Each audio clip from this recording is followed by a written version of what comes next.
Hello दोस्तों, आज हम रिएक्शन इंटरमीडिएट का 26th लेक्चर आपके सामने डिस्कस करने जा रहे हैं।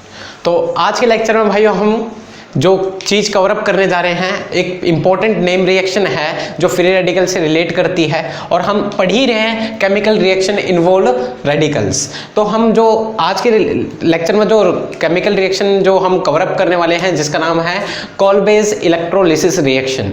कोलबेज इलेक्ट्रोलिसिस रिएक्शन, इसमें क्या होता है भाइयों, इसमें हमारे पास कार्बोक्सिलिक एसिड होते हैं और हम कार्बोक्सिलिक एसिड से हम अल्केन को प्रिपेयर करते हैं। क्या होता है भाइयों, हम कार्बोक्सिलिक एसिड रहते हैं और कार्बोक्सिलिक एसिड को अल्केन में तब्दील करते हैं, और उस प्रोसेस को हम बोलते हैं भाइयों डी कार्बोक्सिलेशन। क्या बोलते हैं? D carboxylation. हम क्या करेंगे इसमें कोलबेज इलेक्ट्रोलिसिस में हमारे पास कार्बोक्सिलिक एसिड होगा, कार्बोक्सिलिक एसिड को हम क्या करेंगे, अल्केन में कवर अप करेंगे, अल्केन में। और इस प्रोसेस को conversion of carboxylic acid into alkane, that process is known as decarboxylation। क्या बोलते हैं इसको हम? decarboxylation reaction। मतलब डीकार्बोक्सिलेशन क्या होता है, हमें ये तो पता चल गया कार्बोक्सिलिक एसिड से हम क्या प्रिपेयर करने वाले हैं भैया, अपने अल्केन प्रिपेयर करने वाले, और इस प्रोसेस को हम डीकार्बोक्सिलेशन कहते हैं। मतलब डीकार्बोक्सिलेशन का मतलब डीकार्बोक्सिलेशन, नाम से ही पता चल रहा है, यहां पर रिमूवल होगा किसका, रिमूवल ऑफ कार्बन डाइऑक्साइड। किसका? CO2 का रिमूवल करेंगे। कैसे? देखो भाइयों, हम एक कार्बोक्सिलिक एसिड ले लेते हैं RC double bond O single bond H, और इसका क्या करेंगे हम, डीकार्बोक्सिलेशन। डीकार्बोक्सिलेशन मतलब CO2 COO, C दो ऑक्सीजन को ले लो, कार्बन डाइऑक्साइड रिलीज कर दो, और कार्बन डाइऑक्साइड जैसे रिलीज करेंगे, ऑब्वियस सी बात है यहाँ पर R और ये H बॉन्ड रिलेट कर जाएंगे, एक साथ मिक्स हो जाएंगे, और हमें क्या मिल जाएगा, अपना अल्केन। यही तो होते हैं हमारे अल्केन, यस या नो। तो कुछ ऐसा ही फंडा होता है, यहाँ पर डीकार्बोक्सिलेशन की जाती है, यहाँ से हम कार्बोक्सिलिक एसिड से अपने अल्केन के प्रिपेयर करते हैं, और उस प्रोसेस को हम बोलते हैं डीकार्बोक्सिलेशन। और डीकार्बोक्सिलेशन कार्बन डाइऑक्साइड रिलीज कर देते हैं और हमारे अल्केन अपने सामने आ जाते हैं।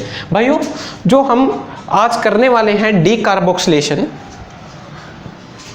जो डीकार्बोक्सिलेशन है वो दो तरीके से किया जा सकता है, और दोनों ही एक इंपॉर्टेंट नेम रिएक्शंस के नाम से फेमस है भाइयों, और आपने पढ़ भी रखा होगा इस चीज को।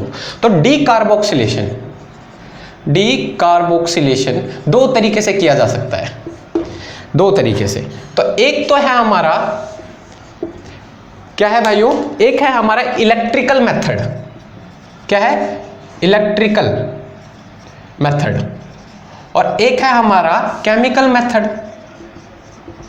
मतलब हम डीकार्बोक्सिलेशन कर सकते हैं इलेक्ट्रिकल मेथड से, मतलब इलेक्ट्रिसिटी की हेल्प से, और दूसरा हम केमिकली हम अपने डीकार्बोक्सिलेशन, मतलब काम क्या है, कार्बन डाइऑक्साइड का रिमूवल ही होना है। और जो इलेक्ट्रिकल मेथड से हम डीकार्बोक्सिलेशन करते हैं वो है हमारा कोलबेज इलेक्ट्रोलिसिस। कोलबेज इलेक्ट्रोलिसिस, जो आज के लेक्चर में इसको हम करने वाले हैं। और केमिकल मेथड से जो डीकार्बोक्सिलेशन करने वाले हैं वो हमारा है क्या चीज, soda lime process. Soda lime process. तो आज के लेक्चर में हम अपने इलेक्ट्रिकल मेथड मतलब कोलबेज इलेक्ट्रोलिसिस को खत्म करेंगे। सोडा लाइम प्रोसेस हमें ज़्यादा रिलेट नहीं करना, हमारे जो रिएक्शन इंटरमीडिएट कार्बिन के जो क्वेश्चन होंगे सोडा लाइम प्रोसेस से नहीं रिलेट करके हमारे कोलबेज इलेक्ट्रोलिसिस से रिलेट करते हैं, पर इसको भी हम कवर करेंगे इन फ्यूचर, टेंशन लेने वाली बात नहीं है। तो ये सोडा लाइम प्रोसेस भी हमारा एक बहुत ही इंपॉर्टेंट रिएक्शन है, और दोनों ही नेम रिएक्शन है, और दोनों की दोनों क्या है भाइयों, बहुत ही इंपॉर्टेंट है और इंपॉर्टेंस रखती है। और आज के लेक्चर में हम जो कवर करने वाले हैं कोलबेज इलेक्ट्रोलिसिस रिएक्शन। ठीक है, तो आ जाते हैं अपने कोलबेज इलेक्ट्रोलाइसिस। तो आपको ये तो पता चल गया कोलबेज इलेक्ट्रोलाइसिस में होना क्या वाला है। कोलबेज इलेक्ट्रोलाइसिस में होने वाला है, जो नाम आपके सामने है उसमें होगा आपके पास कार्बोक्सिलिक एसिड, और कार्बोक्सिलिक एसिड को हम उसमें डीकार्बोक्सिलेट कर उसको अल्केन में तब्दील कर देंगे। कैसे होगा उसमें ध्यान रखना पड़ेगा। यहां पर हम डायरेक्टली हम कार्बोक्सिलिक एसिड बिल्कुल नहीं लेंगे भाइयों, यहां पर हम लेंगे सोडियम और पोटेशियम सोल्ट लेंगे कार्बोक्सिलिक एसिड का, sodium potassium salt of carboxylic acid लेंगे। और sodium potassium salt carboxylic acid क्यों लेंगे भाई, उसके पीछे रीजन। अब यहाँ पर डायरेक्ट, मैंने अभी आपको क्या बोला, यहाँ पर डायरेक्ट कार्बोक्सिलिक एसिड का यूज नहीं कर सकते, डायरेक्ट कार्बोक्सिलिक एसिड का यूज नहीं कर सकते। क्यों नहीं कर सकते, उसका रीजन ये है भाइयों, जो कार्बोक्सिलिक एसिड है ये हमारे वीक इलेक्ट्रोलाइट होते हैं, वीक इलेक्ट्रोलाइट होते हैं। और वीक इलेक्ट्रोलाइट होने की वजह से ये अपने अच्छी तरह आयंस में बढ़िया आयंस नहीं बना पाते, इसीलिए हम इसके जो कार्बोक्सिलिक एसिड है उसके लेते हैं हम सोडियम और पोटेशियम सोल्ट, COONA या COOK। This is sodium salt of carboxylic acid. ये टूटेगा तो आपको पता ही है, ये COO नेगेटिव, Na पॉजिटिव, ये COO नेगेटिव और पोटेशियम पॉजिटिव, ठीक है। तो जो कार्बोक्सिलिक एसिड होते हैं वीक इलेक्ट्रोलाइट होते हैं, इसी वजह से ये अपने अच्छे बढ़िया आयंस नहीं प्रोड्यूस कर पाते रिएक्शन के दौरान, और हमें बढ़िया आयंस चाहिए होते हैं तो हम इस कार्बोक्सिलिक एसिड के क्या लेते हैं, सोडियम और पोटेशियम सोल्ट उसके उठाते हैं। अब आ जाते हैं अपने रिएक्शन के दौरान क्या होने वाला है, ये तो हमें पता चल गया। यहाँ पर डायरेक्टली कार्बोक्सिलिक एसिड का यूज नहीं करेंगे, तो हम लेते हैं sodium salt of carboxylic acid. क्या लेने वाले, sodium salt of carboxylic acid, ठीक है। और उसको क्या कर रहे हैं, हम डीकार्बोक्सिलेट कर रहे हैं। और डीकार्बोक्सिलेट कर रहे हैं मतलब वाटर की प्रेजेंस में डीकार्बोक्सिलेशन होगा यहाँ पर, वाटर की प्रेजेंस में। तो आपको पता है 2 मोल ले रखे हैं, पूरे 2 मोल ले रखे हैं sodium salt of carboxylic acid के। तो ऑब्वियस सी बात है 2 कार्बन डाइऑक्साइड रिलीज होंगे, एक कार्बन डाइऑक्साइड रिलीज करेंगे तो ऑब्वियस बात है 2 मोल है तो 2 कार्बन डाइऑक्साइड रिलीज होगी। और यहां से क्या होने वाला है, यहां से एक Na और ऑब्वियस सी बात है 2H2 है तो हम लिख सकते हैं 2H positive plus 2OH negative. यहां तक क्लियर है आपको। अब पता है आपको 2 कार्बन डाइऑक्साइड रिलीज हो चुकी है तो यहां पर 2 Na के मॉलिक्यूल होंगे, 2 Na के मॉलिक्यूल और 2 OH के मॉलिक्यूल मिलके क्या बना देंगे भाइयों, 2NaOH बना देंगे। सोडियम हाइड्रोक्साइड के 2 मॉलिक्यूल मिल जाएंगे। फिर क्या होने वाला है, आपके सिर्फ ये दोनों अच्छी तरह क्वांटिटी से खत्म हो चुके हैं, बचा क्या हमारे पास 2 R के मॉलिक्यूल, और 2 R के मॉलिक्यूल मिलके क्या बना देते हैं R2। इसको हम 2 R के मॉलिक्यूल से हम क्या बना दिए, अल्केन बना दिए। तो ऐसा होता है कुछ, हमने कार्बन डाइऑक्साइड का रिमूवल किया, 2 NaOH निकाले और हमारे अल्केन प्रिपेयर हुए। अब क्या मैकेनिज्म था, क्या रास्ता था, क्या ओरिजिनल पाथ था, वो हम इसकी रिएक्शन मैकेनिज्म कवर अप करेंगे। एक एग्जांपल और लेते हैं, यहाँ R को हटाते हैं, यहाँ R को हटाते हैं और कुछ लेते हैं अल्काइल ग्रुप, जैसा आप कुछ भी ले सकते हो, मिथाइल, मीथेन, इथेन, प्रोपेन, कुछ भी ले सकते हो।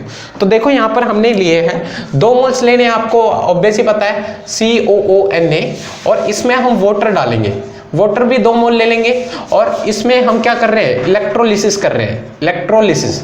तो इलेक्ट्रोलिसिस में क्या होगा आपको ये तो पता चल गया, यहां से 2 कार्बन डाइऑक्साइड रिलीज होंगे, 2 कार्बन डाइऑक्साइड रिलीज कर दो, 2 CO2, 2 Na होंगे यहाँ पर। ऑब्वियस बात है पूरी रिएक्शन में 2 मोल्स हैं तो 2 Na और 2 OH, क्योंकि ये H पॉजिटिव और OH नेगेटिव में रिलीज हो जाएगा वाटर मॉलिक्यूल, तो 2 है तो 2 OH नेगेटिव रिलीज होंगे, तो 2 Na और 2 OH मिलके क्या बना देंगे 2 NaOH। और हमारा जो मेन प्रोडक्ट बचा, 2 मिथाइल के मॉलिक्यूल बचे हैं, 2 मिथाइल के मॉलिक्यूल बचे हैं ना भाइयों, 2 मिथाइल के मॉलिक्यूल उठा लो, एक मिथाइल का मॉलिक्यूल ये होगा और 2 एक मिथाइल का, दोनों मिलके कंबाइन करके हमारा मेन प्रोडक्ट क्या फॉर्म कर देंगे, इथेन फॉर्म कर देंगे। क्या फॉर्म करेंगे भाइयों, इथेन फॉर्म करेंगे। तो अब बात आती है, इसको मैं इधर लिखता हूं और अब इसकी रिएक्शन मैकेनिज्म पे चलते हैं अपनी, ठीक है।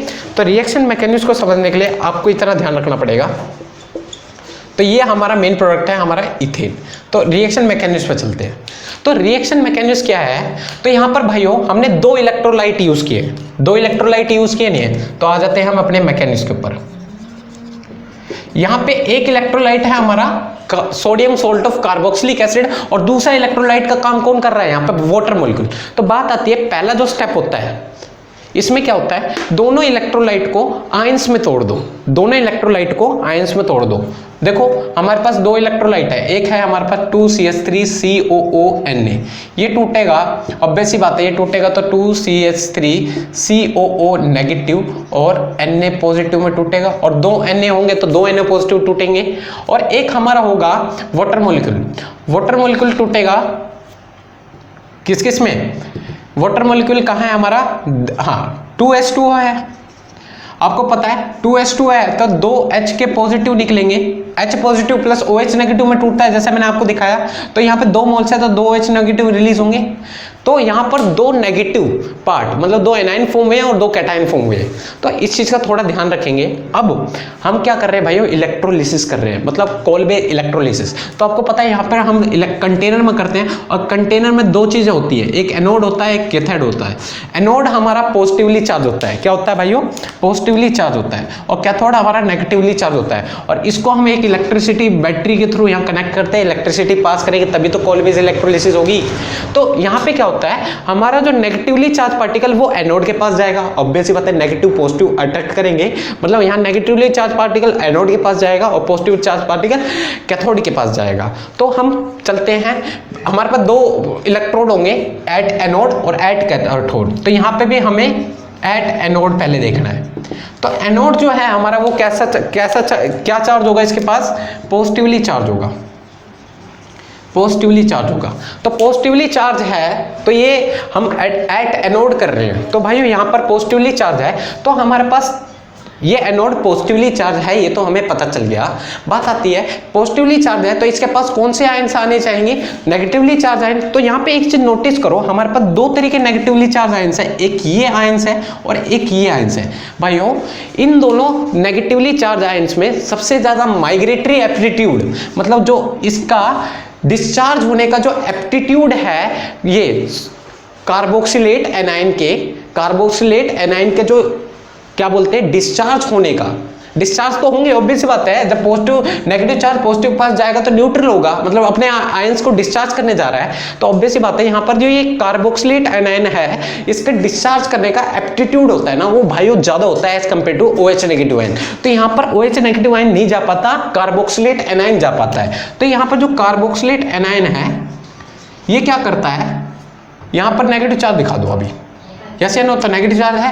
यहाँ पर ये फ्री रेडिकल मैकेनिज्म को फॉलो करता है, किस मैकेनिज्म को फॉलो करता है, फ्री रेडिकल, क्योंकि हम फ्री रेडिकल पढ़ रहे हैं तो इसलिए इसे यहाँ पे कवर अप कर रहे हैं। ये फ्री रेडिकल मैकेनिज्म को फॉलो करता है। क्या होता है इसमें, यहाँ पर फ्री रेडिकल मैकेनिज्म के थ्रू HNu क्या होता है, यहाँ पर होमोलिसिस होती है, और ये तो ऑब्वियस सी बात है, यहाँ दो इलेक्ट्रॉन है और दो इलेक्ट्रॉन होमोलिसिस करेंगे तो आपको पता है ये 2D आएंगे और एक इलेक्ट्रॉन रिलीज हो जाएगा, एक इलेक्ट्रॉन रिलीज हो जाएगा होमोलिसिस, क्योंकि दोनों अलग अलग हो जाएंगे, एक इलेक्ट्रॉन रिलीज हो जाएगा और एक इसके पास अनपेड इलेक्ट्रॉन्स बन जाएंगे।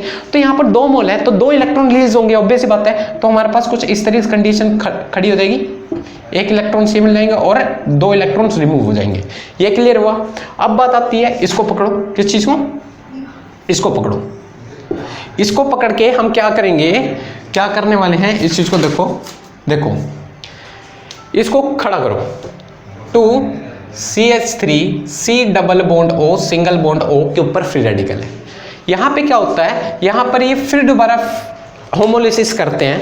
होमोलिसिस इस तरीके से होती है, एक इधर एक इधर, क्लियर है। तो यहाँ पर फ्री रेडिकल जनरेट होंगे और इधर फ्री रेडिकल जनरेट होंगे, और ये फ्री रेडिकल, दोनों फ्री रेडिकल सेम हेडेड करके बॉन्ड का फॉर्मेशन कर लेते हैं। बॉन्ड का फॉर्मेशन, यहाँ से बॉन्ड ब्रेक डाउन हो गया और हमें दो CH3 के मॉलिक्यूल मिल गए, दो CH3 के मॉलिक्यूल मिल गए, और यहाँ पर C डबल बॉन्ड O, ये कार्बन डाइऑक्साइड रिलीज होगी, इसी को हम बोल सकते हैं कार्बन डाइऑक्साइड। तो यहाँ पर डीकार्बोक्सिलेशन हुआ ही नहीं हुआ, कार्बन डाइऑक्साइड रिमूव हुआ। बात बती किसकी, दो CH3 के फ्री रेडिकल की, और ये CH3 फ्री रेडिकल क्या करते हैं, दो CH3 फ्री रेडिकल कंबाइन कर, ये इनके पास फ्री रेडिकल हो गए, इनके पास फ्री रेडिकल हो गए, दोनों कंबाइन करके हमारा इथेन प्रोडक्ट फॉर्म कर देते हैं, इथेन प्रोडक्ट फॉर्म कर देते हैं। तो ये चीज क्लियर हुआ। थर्ड जो स्टेप है उसमें हम देखने वाले हैं एट कैथोड होने क्या वाला है। तो देखो भाइयों, एक चीज याद रखना, यहाँ पर हमारे दो इलेक्ट्रॉन जो रिलीज होते हैं, एनोड पे जितने इलेक्ट्रॉन रिलीज होते हैं उतने जाके कैथोड पे क्या होते हैं, उतने इलेक्ट्रॉन अब्जॉर्ब हो जाते हैं, क्योंकि रिएक्शन बैलेंस करनी होती है। तो दो इलेक्ट्रॉन कैसे वहां पे आ जाते हैं, पहले इस पे एट कैथोड।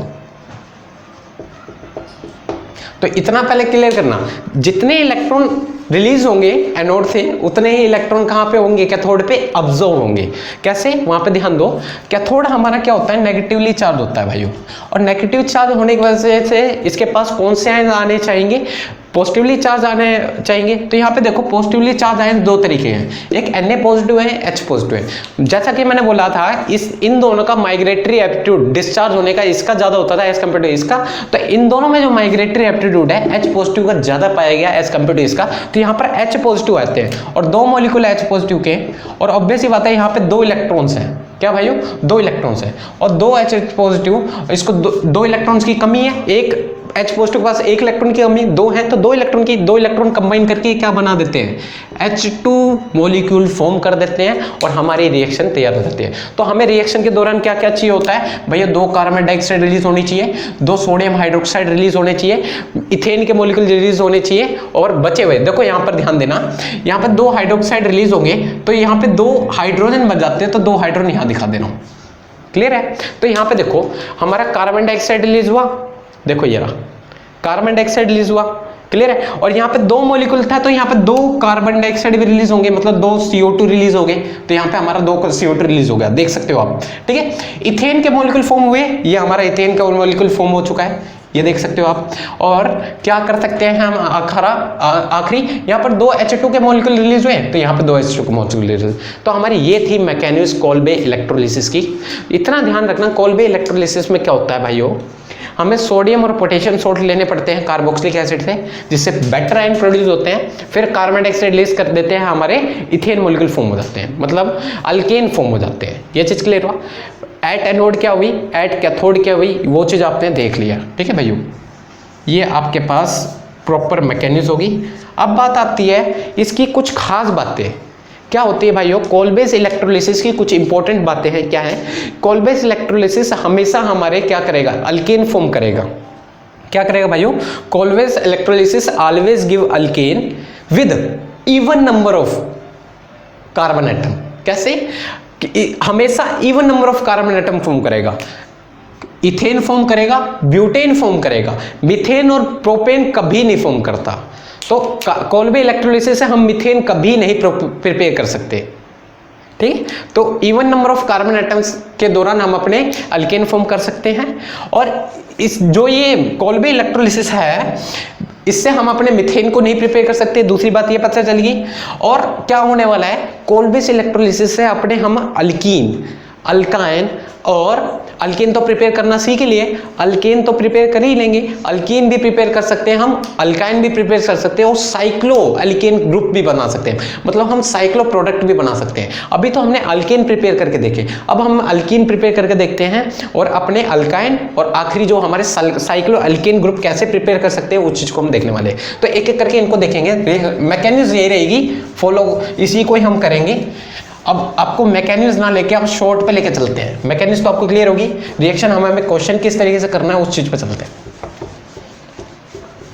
देखो भाइयों, जैसे आपके पास इस तरीके से प्रोडक्ट है, ठीक है, और यहाँ पे दो COONA ग्रुप दे रखा है, दो COONA। इसको करने से पहले एक सिंपल अल्केन वाला क्वेश्चन कर लेते हैं। जैसे हम आपको दे रखे थे CH3COONA, और इसमें आपको क्या कर देगा, इलेक्ट्रोलिसिस कर देगा, इलेक्ट्रोलिसिस। तो आपको क्या करना है, शॉर्ट क्या है, यहां से कार्बन CONA ग्रुप को लीव कर देना, दो CH3 मॉलिक्यूल है, डायरेक्टली आपके इथेन फॉर्म हो जाएंगे, CH3 ठीक है। ऐसे ही यहां पर क्या करोगे आप, यहां पर दोनों CONA ग्रुप को रिलीज कर दोगे, दोनों जगह फ्री रेडिकल जनरेट होंगे, ऑब्वियस ही बात है, दोनों जगह फ्री रेडिकल जनरेट होंगे नहीं होंगे, क्योंकि ये फ्री रेडिकल मैकेनिज्म को फॉलो करता है, तो दोनों जगह फ्री रेडिकल फॉर्म हुए, और फ्री रेडिकल फॉर्म हुए तो ये सेम एडिड आयरन के थ्रू यहाँ पर ये अपनी बॉन्ड की फॉर्मेशन कर लेंगे, और यहाँ हमारे क्या हो जाएंगे, साइक्लो प्रोडक्ट तो था ही, और यहाँ पर अल्कीन फॉर्म होगी, साइक्लो अल्कीन, ठीक है। एक क्वेश्चन और लेते हैं इसी के रिगार्डिंग। जैसे आपके पास है ये प्रोडक्ट और यहाँ पे लगा रखा है COONA ग्रुप, ठीक है, और आपसे बोल रखा है 2 मोल्स ले लिए, इसके क्या ले लिए, 2 मोल्स ले रखे हैं भाई, यहाँ ध्यान देना। इलेक्ट्रोलिसिस तो मैं ऐसे दिखा देता हूँ, इलेक्ट्रोलिसिस ले रखा है, तो आपको क्या करना है, सिंपली यहाँ से इसके 2 मॉलिक्यूल होंगे, 2 मॉलिक्यूल होंगे, तो इस पे तो हमारे पास 2 मॉलिक्यूल इस तरीके से दिखेंगे, मैंने अलग अलग करके दिखा देता हूँ, ये होंगे, और ये जब दोनों कंबाइन होंगे तो हमारे पास कुछ इस तरीके से प्रोडक्ट बन जाएंगे, तो साइक्लो प्रोडक्ट हमारे इस तरीके से दोनों कंबाइन करिए, ठीक है। तो सिंपल करवा दोगे। एक इंपॉर्टेंट क्वेश्चन है, देखना ध्यान से, ध्यान देना, हमारे पास इस तरीके से क्वेश्चन आ जाएंगे तो थोड़े हम फंस सकते हैं। देखो हमारे पास इस तरीके से प्रोडक्ट बन रहे हैं COONA, COONA। इससे हम क्या कर सकते हैं भाइयों, अपने बेंजीन रिंग को प्रिपेयर कर सकते हैं। क्या कर सकते हैं, बेंजीन प्रिपेयर कर सकते हैं। कहोगे बेंजीन कैसे प्रिपेयर कर सकते हैं, देखो यहां से आप बोलोगे भाई यहां से ये हटे ये हटे, यहाँ पे 2 फ्री रेडिकल जनरेट होंगे, 2 फ्री रेडिकल जनरेट होंगे, मतलब बेंजीन तो हमें जनरेट होगी, मतलब इस तरीके से प्रोडक्ट जनरेट होंगे और यहाँ पर बीच में 2 डबल बॉन्ड होंगे। आप बोलोगे यार यहाँ पर तो ये दोनों अलग अलग हैं, रिएक्शन कैसे करवाएंगे। यहाँ पे क्या होता है, ये डबल बॉन्ड होमोलिसिस कर जाते हैं, ये डबल बॉन्ड होमोलिसिस कर जाएंगे तो आपके पास इस तरीके से प्रोडक्ट जनरेट होंगे। यहाँ पर फ्री रेडिकल, यहाँ पे फ्री रेडिकल, यहाँ पे फ्री रेडिकल, यहाँ पे फ्री रेडिकल, और ये double bond as it is रहता है। क्या होता है, ये दोनों इलेक्ट्रॉन्स ऐसे कंबाइन कर जाते हैं सेम हाइड्रोजन एरो से, और यहाँ पे 2 अल्कीन फॉर्म हो जाएगी, 2 डबल बॉन्ड यहाँ पे जनरेट होती है, और हमारे जो इस तरीके से यहाँ डबल बॉन्ड यहाँ डबल बॉन्ड, और this is a benzene group. तो आप समझ आ गया कैसे हमें हमारे इस प्रोडक्ट से हमने बेंजीन बनाया। तो सिंपली आप अब रिएक्शन करवाना आपने सीख तो लिया ही है, और क्वेश्चन देख लेते हैं आपके इसी रिगार्डिंग। आ जाते हैं अपनी अल्कीन कैसे फॉर्म करेंगे हम। देखो भाइयों अल्कीन 2 ग्रुप हैं, CH3 CH3 COONA COONA। तो आपको क्या करना है, यहाँ से सिंपली यहाँ से हटाओगे तो दोनों जगह फ्री रेडिकल जनरेट होंगे, ऐसे कुछ मिलेगा हमारे पास कंपाउंड CH3 इसके फ्री रेडिकल इस पे, ये दोनों सेम हेडेड एरो से यहाँ बॉन्ड बना लेंगे और हमारे क्या हो जाएंगे, ये CH3 तो होंगे नहीं क्योंकि यहाँ पर देखो 2 बॉन्ड बना चुके हैं, तो यहाँ CH2 होगा, इस चीज़ को ठीक कर लेना। तो यहाँ पे CH2 और ये CH2, और आपको पता है यहाँ बॉन्ड बन जाएंगे तो CH2 double bond CH2 ethene बन जाएगा हमारा, ठीक है। तो आ जाते हैं अल्कीन की प्रिपरेशन हमने देख ली। अल्काइन की देखते हैं हम अपने अल्काइन कैसे बनाएंगे। सिंपली इसी की तरह हम अपने अल्काइन भी प्रिपेयर कर सकते हैं। देखो ध्यान देना अल्काइन में, देखो भाइयों तो आपके पास डबल बॉन्ड पहले ही बना पड़ा है, ठीक है, और यहाँ पे आपको सोल्ट दे रखे हैं कार्बोक्सिलिक एसिड के, ठीक है। तो आपको क्या करना है, इलेक्ट्रोलिसिस करनी है, इलेक्ट्रोलाइसिस करनी है। यहाँ से हटाओ यहाँ से हटाओ, आपके पास 2 CH डबल बॉन्ड CH, इस पे फ्री रेडिकल इस पे फ्री रेडिकल, और दोनों कंबाइन करके हमें क्या दे देंगे, ट्रिपल बॉन्ड CH, मतलब हमारे अल्काइन फॉर्म हो जाएंगे, ठीक है। अब चलते हैं थोड़ा इंट्रामोलिकुलर रिएक्शन पे थोड़ा ध्यान दे देते हैं। इंट्रामोलिकुलर रिएक्शन पे क्या होने वाला है, देखो आपके पास डबल बॉन्ड हो, ये डबल बॉन्ड O, ठीक है, इस तरीके से ग्रुप है, मतलब ये COO, यहाँ पर लगा सकते हो अपने Na, यहाँ पर लगा सकते हो Na, घबराने वाली बात नहीं है, ये हमारे कार्बोक्सिलिक एसिड के सोल्ट है। तो आपको पता है कार्बोक्सिलिक एसिड होता है, यहाँ से ये हटे यहाँ से ये हटे, आपके पास 3 मेम्बर्ड रिंग रह जाएगी, ये वाली 1 2 3, तो ये बच जाएंगे, और इस तरीके से प्रोडक्ट इस तरीके से।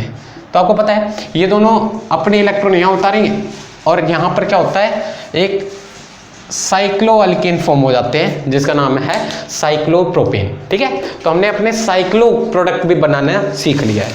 जैसे हमारे पास इस तरीके से चीज गिवन है, यहाँ पे COONA दे रखा है, यहाँ पे भी COONA दे रखा है, मतलब कार्बोक्सिलिक, यहाँ से ये रिलीज करो यहाँ से ये रिलीज करो, इलेक्ट्रोलिसिस ही करनी है आपको। तो आपका जो प्रोडक्ट बनेगा वो इस तरीके से बनेगा, यहाँ पे फ्री रेडिकल जनरेट होंगे, ये free radical same headed arrow से यहाँ बॉन्ड बना लेंगे और हमारे साइक्लोहेक्सेन फॉर्म हो जाएंगे। क्लियर हो रहा है। तो शॉर्ट ट्रिक इस तरीके से क्वेश्चन आपसे पूछे जा सकते हैं, ठीक है। और देखते हैं इसी के रिगार्डिंग क्वेश्चंस।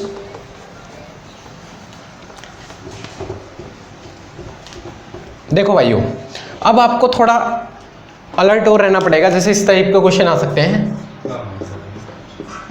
COONA,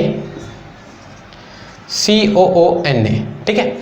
इसमें इलेक्ट्रोलिसिस करने के लिए बोल दिया, तो आपको क्या करना है, अभी तक तो इजी कर लोगे, ये यहाँ से हटेगा यहाँ से हटेगा, यहाँ पर फ्री रेडिकल जनरेट होंगे, फ्री रेडिकल जनरेट होंगे तो हमारे पास इस तरीके से फ्री रेडिकल जनरेट होंगे, और दोनों क्या करेंगे, होमोलिसिस कर बॉन्ड बना लेंगे, और यहाँ पर हमारे 2 डबल बॉन्ड फॉर्म हो जाएंगे, ठीक है। अगर हम इस तरीके से कंपाउंड ले लेते हैं, देखो आपको एक कंपाउंड ये ले रखा है मैंने, एक कंपाउंड ये ले रखा है, डिफरेंस बताना इन दोनों में फर्क क्या है।